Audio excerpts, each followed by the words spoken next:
يعطيكم ألف عافية ويا أهلا وسهلا فيكم من جديد. حلو اليوم حلا الليمون المنعش، سهل وبسيط وما بياخد أي وقت بتحضيره. تابعوا الفيديو ويلا نبلش وصفتنا.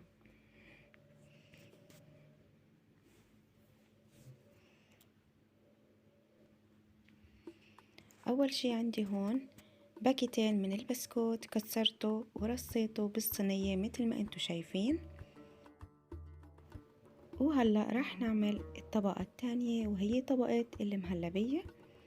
أول شي عندي كوب من السكر،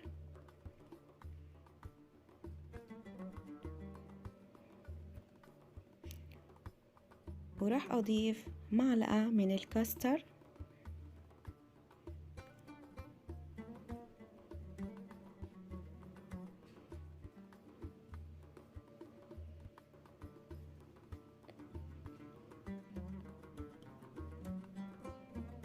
وراح أضيف معلقتين من النشا،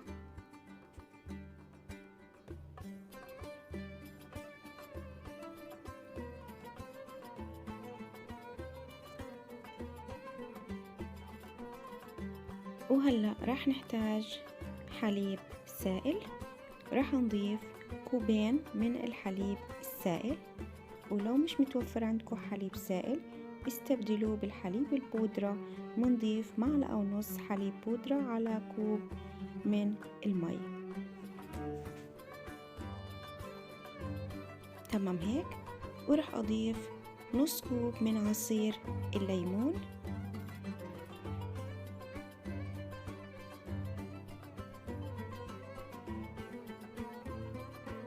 وهلأ بالمضرب اليدوي راح بضرب كل المكونات سوا ليدوب النشا والسكر بالحليب.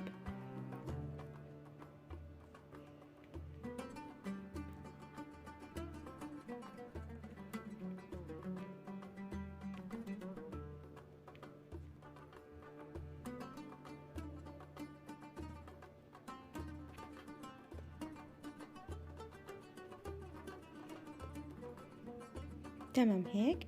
هلأ راح أرفع الخليط على النار ليتقل القوام عندي بالشكل هذا وبيصير جاهز. بعدين راح أسكب خليط المهلبية فوق طبقة البسكوت،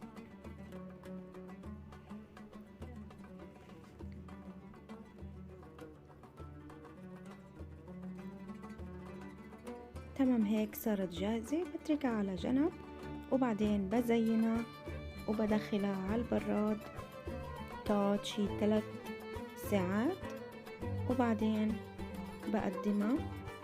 وهيك صارت وصفتنا لليوم جاهزة.